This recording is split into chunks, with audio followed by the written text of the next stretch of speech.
Good morning, Mama Bears and professional eye rollers. All right, we are about to step into something a little bit controversial today: modern parenting. Now, before anybody gets defensive, take a breath, sip your coffee or your Diet Coke, maybe sit down for this one, because some of y'all are going to feel personally attacked. And honestly, that might be necessary, because something shifted. And it didn't just shift a little, it swung like a screen door in a tornado. hmm We went from raising children to negotiating with them. And I need somebody to explain to me, when did children become equal partners in decision making?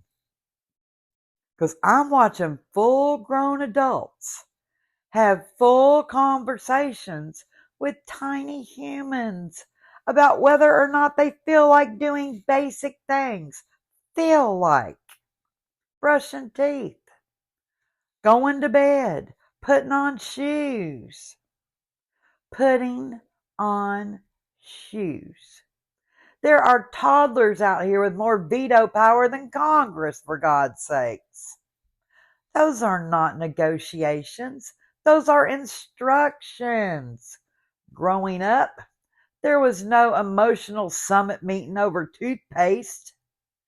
You didn't feel like brushing your teeth? Well, that was unfortunate for you, because you were about to brush them any damn way. And not only were you brushing them, you were brushing them like a soldier preparing for inspection, because somebody was standing there making sure of it. Yep, I am lecturing you about teeth brushing without a tooth in my head. But we didn't negotiate, we complied. And somehow we survived. No trauma from Crest toothpaste, no lifelong fear of bedtime. We made it. We're all right. Here we are.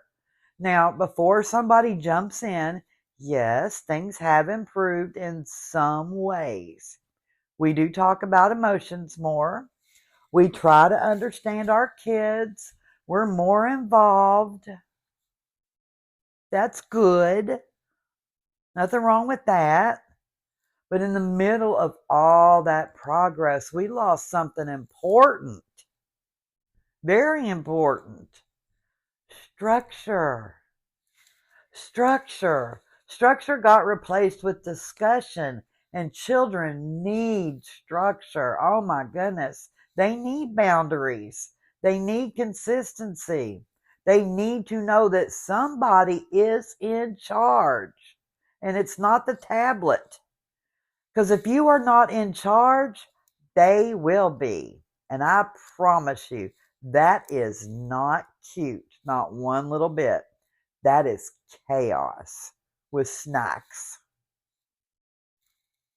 Now, I saw something the other day, and I had to just stop and watch it unfold like it was a documentary. A child, maybe 7 or 8 years old, running an entire shopping trip, completely in charge, deciding what was going in the cart, what wasn't, what brand, what flavor, what mood they were in. Meanwhile, the parent is just there, like an assistant. Do you want this one, sweetie? No, ma'am. No, no, no, no. You are the one with the debit card. You get to decide. That child is one Capri Sun away from filing taxes for the household, the entire household. Talking back, rolling eyes, setting the tone, and the parent trying to reason. Sweetie, let's not act like that. Sweetie, That child is about 2 snacks away from staging a full coup. And you're negotiating like this is the peace treaty. No, just no. Because here's the hard part. Nobody wants to say out loud that behavior doesn't fix itself later magically. It grows. Confidence without correction turns into entitlement. And then everybody else has to deal with it. And that's what you're seeing all around you right now. Teachers, employers, spouses, neighbors, the poor soul at customer service who didn't sign up for this. Now, let's talk about this gentle parenting thing. I understand the intention. I really do. I really, really do. Nobody wants to yell. Nobody wants to damage their kids. We love them. Nobody wants to repeat bad patterns. That part makes total sense. I get it. But somewhere along the way, gentle turned into optional. I am watching parents ask the same thing 5, 6, 7 times. Please pick that up. Hey, can you pick that up? I asked you nicely. Come on now. Meanwhile, the child is sitting there like, or what? And the answer is nothing. Or nothing. Because there is no or what. There is no follow through. And children learn fast. They learn. If I ignore this long enough, it just goes away. I can wear her down. Which, let's be honest, is also how some adults handle their bills. But that's a whole different conversation for another time. And we will have it, mind you, we will. And then later, we wonder why they don't listen. And we're shocked about it. They were trained not to. I watched a mom in a restaurant not too long ago trying to get her child to sit down. Just to sit down.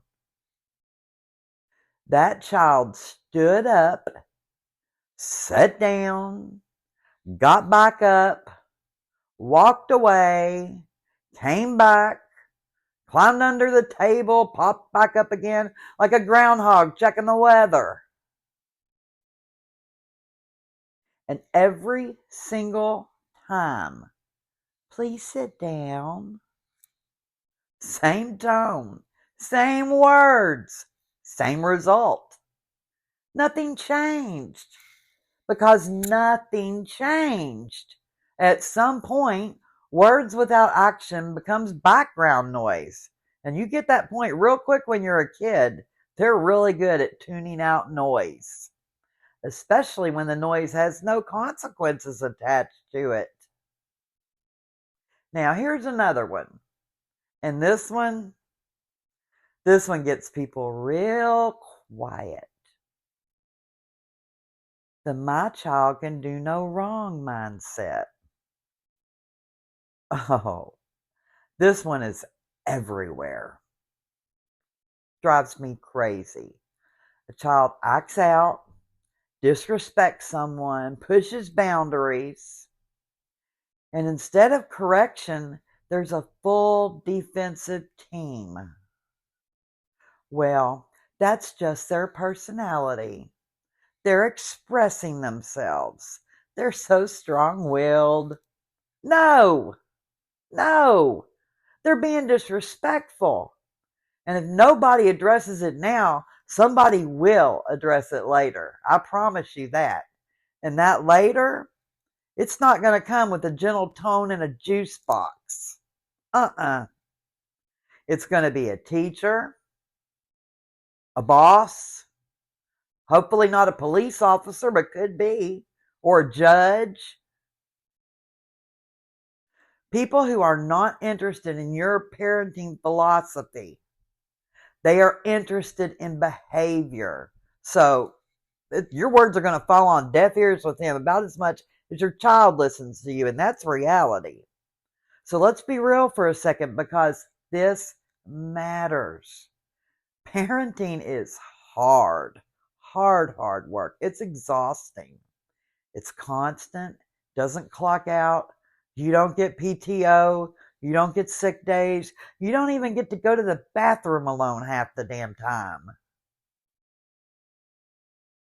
Mm-mm.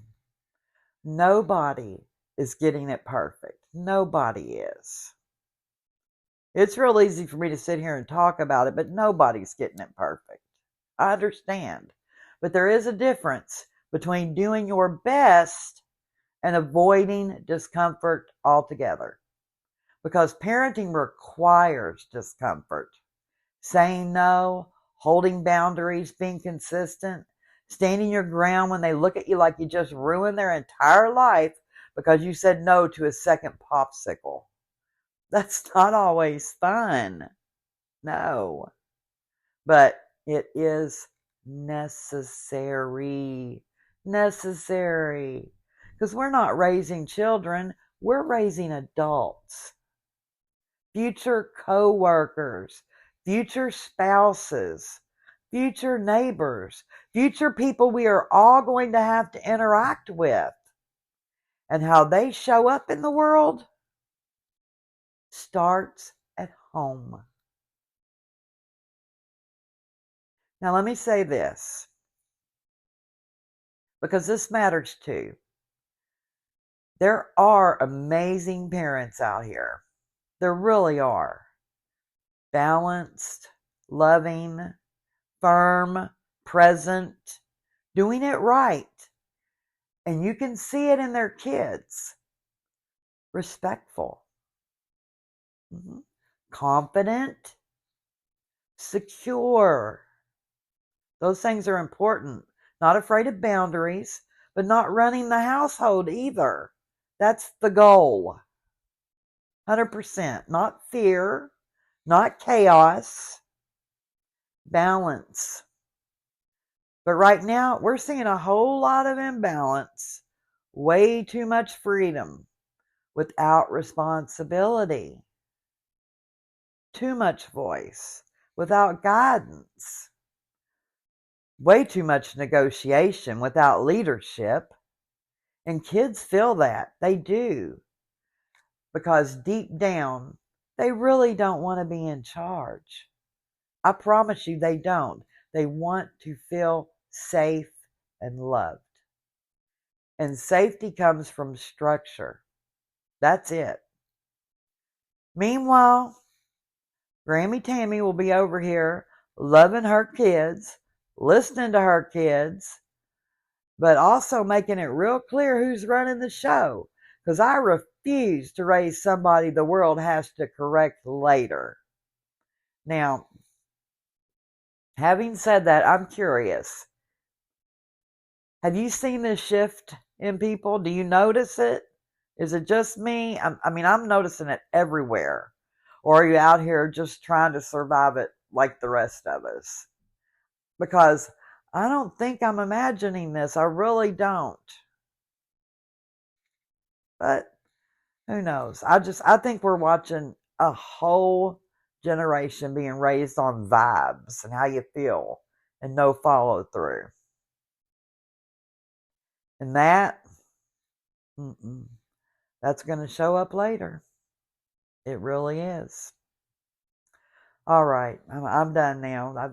I've preached long enough. The Grammie Tammy sermon is over, and we'll catch you later on this week. Until then, you take care.